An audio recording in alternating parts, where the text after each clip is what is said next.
Over all امن رہا جی. ایک جگہ کچھ لوگ زخمی ہوئے اور ایک کارکن کا انتقال بھی ہوا جو کہ بڑے افسوس کی بات ہے. پیپلز پارٹی سے تھا.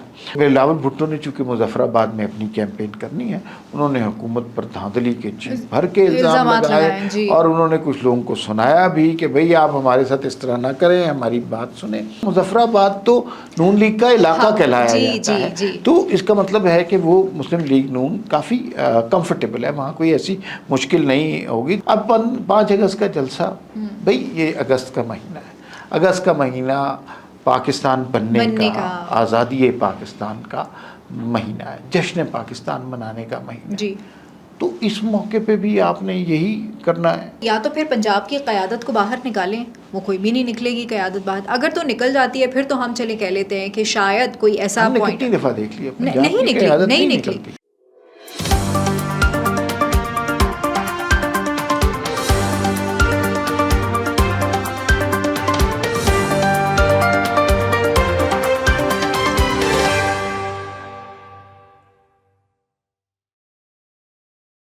السلام علیکم، میں ہوں آپ کے ساتھ رمشا عارف اور آپ دیکھ رہے ہیں پروگرام وی ٹاک. عمار صاحب میرے ساتھ موجود ہیں. ناظرین، آج جن ٹاپکس پہ ہم بات کریں گے، ہم نے دیکھا کہ آزاد کشمیر میں پہلا مرحلہ جو تھا انتخابات کا وہ مکمل ہو گیا ہے اور کہا یہ جا رہا ہے کہ اس پہ نون لیگ جو ہے اس کو برتری حاصل ہے اور پیپلز پارٹی نے 3 سیٹیں حاصل کی ہیں. اب سوال یہاں پہ یہ بنتا ہے کہ الیکشنز تو ہو گئے، پہلا مرحلہ تو کمپلیٹ ہو گیا، اس میں اب بیلٹ کی جیت ہوئی ہے اور جو وہ دہشت اور شدت کے حوالے سے خبریں آ رہی تھیں ان کا کہیں نہ کہیں جو ہے وہ خاتمہ ہوا ہے. اس حوالے سے ذرا بات کریں گے کہ اب جو الیکشنز ہیں وہ کتنے سموتھلی ہو گئے ہیں اور آزاد کشمیر سے کیا خبریں آ رہی ہیں. انہی بیسس پہ اب جو اگلے 2 مرحلہ وار الیکشنز ہونے ہیں وہ ڈیپینڈ کرے گا کہ کون سی پارٹی کا پلڑا بھاری ہے، اس پہ بات ہوگی. اور تحریک انصاف کے حوالے سے اگر ہم بات کریں تو تحریک انصاف نے کہا ہے کہ 5 اگست کو یعنی عمران خان صاحب کو جیل میں 3 سال کمپلیٹ ہو جائیں گے.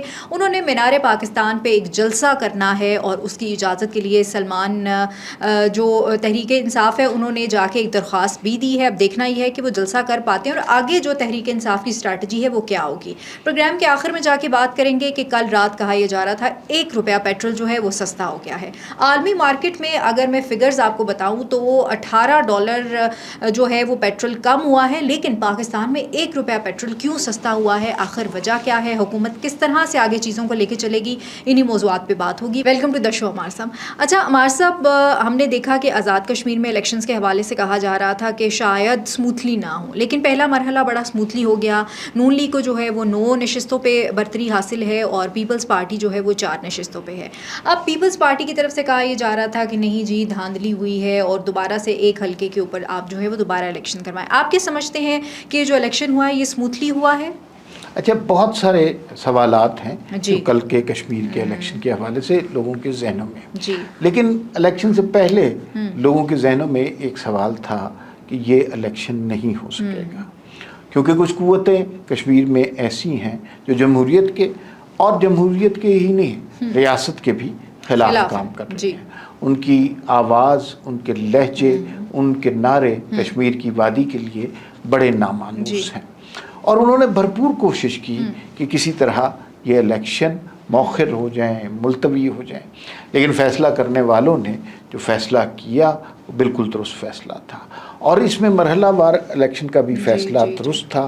اس سے الیکشن کا مومنٹم بنے گا اور وہ قوتیں جو جمہوریت کش قوتیں ہیں ان کو شکست ہوگی. کل ہر اس قوت کو شکست ہوئی ہے کہ جو انتخابات کے، جمہوریت کے اور ریاست کے مخالف تھی.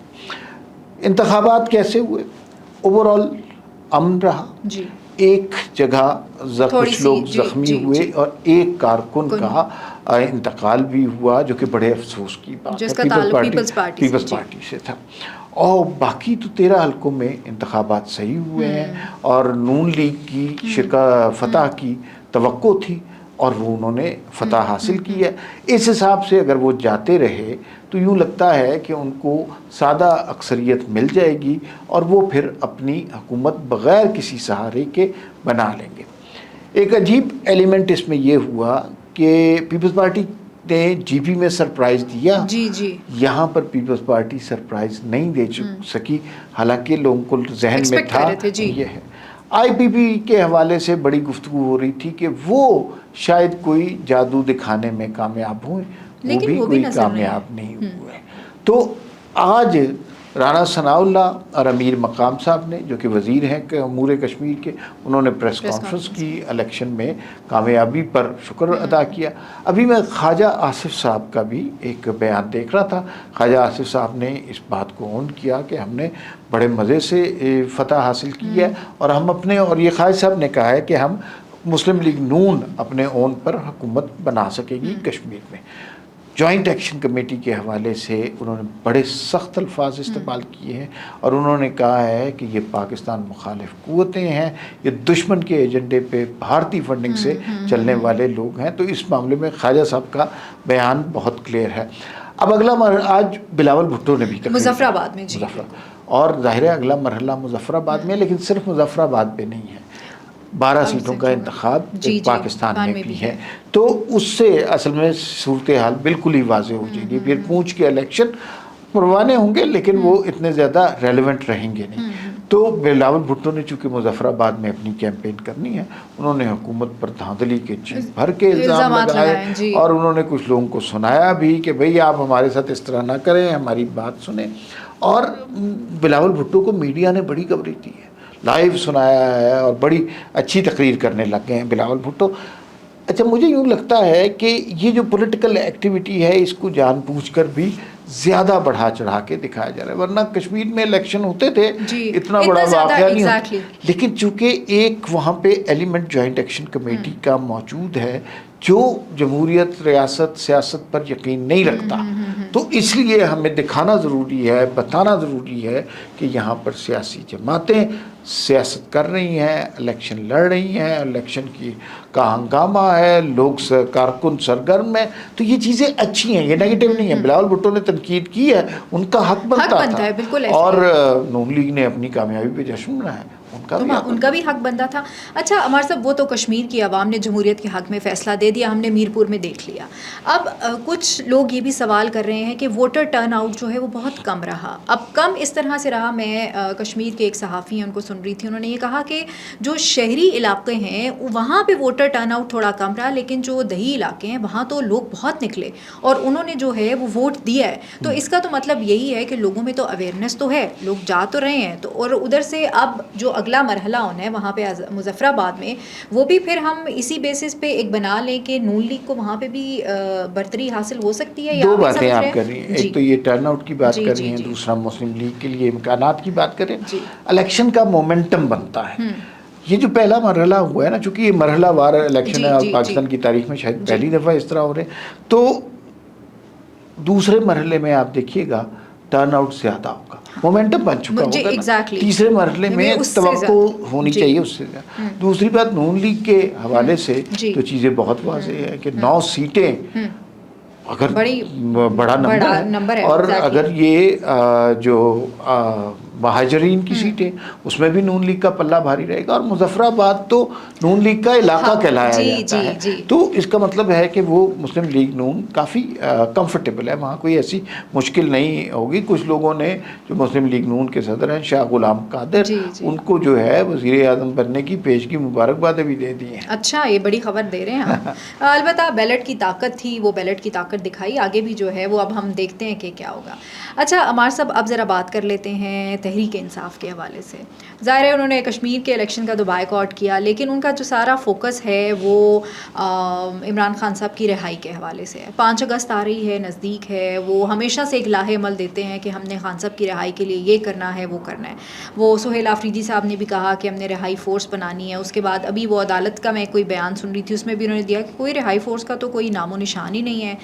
5 اگست کو جلسہ کرنا ہے، انہوں نے مینار پاکستان میں درخواست دے دی ہے۔ کیا سمجھتے ہیں اجازت مل جائے گی، اور اس ٹائم پہ مینار پاکستان میں جلسہ کرنا ٹھیک رہے گا تحریک انصاف کے لیے؟ اچھا، آپ کے سوال میں ایک بنیادی غلطی ہے۔ آپ نے کہا تحریک انصاف کا سارا فوکس عمران خان کی رہائی ہے، میرا نہیں خیال ایسی بات ہے۔ وہ دکھاتے ہی ہیں نا، ان کا فوکس اپنی جاگیرداری، ٹھیک ہے نا۔ ایک صاحب ہیں وہ ٹک ٹاک بنا رہے ہیں، جہاں پھنس جاتے ہیں، جہاں انہیں لگتا ہے کہ KPK میں کارکردگی کی بات ہو، وہ عمران خان کی رہائی کا نعرہ لگا دیتے ہیں۔ انہوں نے نعرہ لگایا عمران خان رہائی فورس بنائیں گے، اور انہوں نے نہیں ہمیں بتایا کہ نہیں وہ بنی کوئی نہیں ہے، وہ نعرہ تھا. جی بالکل ایسے ہی. علیمہ خان بھی جب بھی مذاکرات کی بات، عمران خان کی رہائی کی بات، گفت و شنید کی بات ہونے لگتی ہے، سب سے بڑا پتھر اس میں علیمہ خان بن جاتی ہے.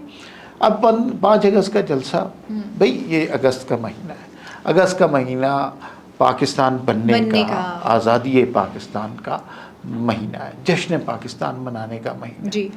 تو اس موقع پہ بھی آپ نے یہی کرنا ہے. اور پھر لاہور میں ایک کارکن نہیں آپ کا نکلتا، بات یہی تو اور مینار پاکستان، وہاں پر کتنے لوگ آپ کے آئیں گے؟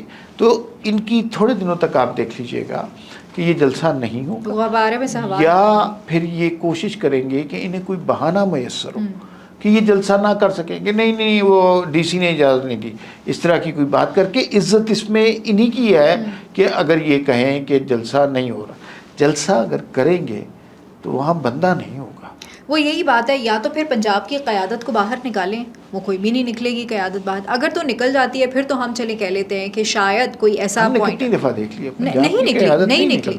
تو علیمہ خان صاحب تو وہ تو ہری پور پہنچی ہوئی ہیں، اور وہ کہیں اور میں دیکھ رہی تھی وہ عمران خان صاحب کی نا ایک تصویر بھی بڑی وائرل ہو رہی ہے، علیمہ خان بھی بیٹھی ہوئی ہیں، اور وہ خان صاحب کی پرانی تصویر ہے، ان کے اوپر گاڑی میں بیٹھے ہوئے پھول پھینک رہے ہیں. علیمہ خان کی بھی ویسی پکچر جو ہے وہ ہمارے سب وائرل ہوئی ہے. بیسیکلی نا اب پارٹی کو ہائی جیک کر چکی ہیں، کرنا نہیں ہے یا اس کا ارادہ نہیں ہے، اب وہ کر چکی ہیں. اب انہوں نے سارے وہی انداز اختیار کرنے ہیں جو عمران صاحب کی. یہ جو تصویر میں نے دیکھی پھولوں والی، یہ اسی طرح کی، اس طرح کی تصاویر کھنچوائی جاتی ہیں جان کے پھولوں کے پھولوں سے استقبال. علیمہ خان کون سی اتنی بڑی لیڈر ہیں کہ لوگ پھولوں کے ہاروں سے ان کا استقبال کریں، اور لوگ عمران خان ہوں تو چلو بات بھی بنتی ہے، کوئی اور لیڈر ہو تو بات بھی بنتی ہے. علیمہ خان کو تو بہت سے لوگ جانتے بھی نہیں چہرے سے، تو وہ ان کے استقبال کے لیے تو وہ بیسیکلی اپنے آپ کو پوزیشن اس طرح کر رہی ہیں کہ عمران خان جب تک جیل میں ہیں، اور ان کی شاید دعا یہی ہے کہ وہ جیل میں ہی قیام کرے تاکہ پارٹی پر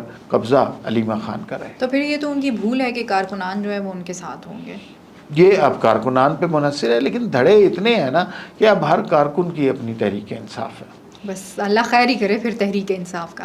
اچھا عمار صاحب، عوام پریشان ہے، مہنگائی کی وجہ سے بھی پریشان ہے، پیٹرول کی پرائزز جو ہیں وہ ڈیلی بیسس پہ جو ہے مانیٹر ہو رہی ہیں، لیکن عالمی مارکیٹ میں پیٹرول سستا ہو رہا ہے، $18 کہا جا رہا ہے کہ سستا ہوا ہے. پاکستان میں $1، وہ مجھے لگتا ہے حاتم طائی جو ہے نا وہ اپنی قبر میں بس حالات خراب ہوں گے جو یہاں پاکستان میں حالات چل رہے ہیں. بھائی آپ کو خوش ہونا چاہیے، جشن منانا چاہیے. کیسے عمار صاحب $1؟ بھائی وہ ڈھول تاشے ہونے چاہیے. $1 پیٹرول کی قیمت میں کم ہو گیا، اور اس سے بڑی بات تو ہو نہیں سکتی. اب تو پتہ نہیں کیا کن حروف سے ان حکمرانوں کا نام لکھا جائے گا. بھائی انہیں لحاظ کرنا چاہیے. جب آپ بڑھاتے ہیں تو کہاں تک بڑھا دیتے ہیں. اور $1، لیکن اس میں نا یہ میرے خیال میں لوگوں کے زخموں پر نمک چھڑکنے والی بات ہے. اور اب روز رات کو نا جب پیٹرول کی قیمت اناؤنس ہوتی ہے لوگ اس سے خوف زدہ رہتے ہیں. اور اس میں $1 کا ریلیف نہیں چاہیے لوگوں کو. لوگوں کو اب حالات تنگ ہوتے جا رہے ہیں، لوگوں کو بھوک کے مسئلے ہیں، علاج کے مسئلے ہیں، کمیوٹ کرنے کے مسئلے ہیں. تو ان مسئلوں کی طرف توجہ دینی چاہیے. سارا الزام اگر عالمی مارکیٹ پر ڈال دیا آپ نے، عالمی صورتحال پہ، تو پھر آپ کی حکومت کہاں ہے، آپ کی گورننس کہاں ہے؟ یہ الزام لگا کر تو کوئی بھی شخص حکومت کر سکتا تھا. تو میرے خیال میں آگے انہوں نے انتخابات میں بھی جانا ہوگا، تو اس وقت بھی سوچنا ہوگا کہ جس کی زندگی آج پیٹرول کی قیمت سے عذاب ہو رہی ہے وہ کل آپ کو ووٹ نہیں ڈالے گا. نہیں، بالکل نہیں ڈالے گا. لیکن عمار صاحب دیکھیں، یہ جو پیٹرول ایسوسی ایشن والے ہیں یا باقی جو مالکان ہیں ان کے لیے کمیٹی بنا دیتے ہیں، ان کے لیے بات چیت کر لیتے ہیں، لیکن عوام کے لیے اس چیز کو سیریس نوٹ پہ یہ سوچیں کہ کس طرح سے عوام کو ریلیف دینا ہے. اس حوالے سے تو کوئی کمیٹی نہیں ہمیں بنتی. اگر کمیٹیاں بنتی بھی ہیں تو اس میں کچھ نہیں ہوتا. کمیٹیوں کا تو کوئی فائدہ نہیں ہے. سمپل سی بات ہے بھائی، اتنی کوئی لمبی سائنس تھوڑی ہے. جی بات یہ ہے قیمتیں بہت زیادہ ہیں، لوگوں کو ریلیف ملنا چاہیے، اس کی قیمت کم ہونی چاہیے، لیوی کم ہونی چاہیے. پاکستان اگر ان کا بوجھ اٹھا سکتا ہے تو اس کو پاکستان کو ریلیف دینا چاہیے. اس کے لیے کون سی سائنس کی ضرورت ہے، کون سے PhD اور کون سے ڈیجٹس کی کیلکولیشن کی ضرورت ہے؟ لوگوں کی زندگی کو سہل بنانا چاہیے، لوگوں کو فلاح دینی چاہیے، اور وہ نہیں دے رہے. لوگوں کی زندگی مہنگائی کی وجہ سے بڑی تنگ ہے. حکومت کو اس پہ سوچنا چاہیے. جو مرضی کر لیں، اتحادی ہوں یا نہ ہوں، ہم خیال ہوں یا نہ ہوں، لیکن ان پالیسیوں کا کوئی بھی معترف نہیں. اتحادی تو بھی نعرے لگا رہے ہیں اور تو کچھ نہیں کر رہے. یہ جو نوٹس لینا ہے وہ وزیر اعظم نہیں لینا ہے، کابینہ کا اجلاس بلائیں اور عوام کے اوپر ذرا رحم کریں. بہت شکریہ ہمارے ساتھ وقت دینے کے لیے. ناظرین، مجھے اور ہمارے سب کو اجازت دیجیے. اللہ نگہبان. پاکستان زندہ باد.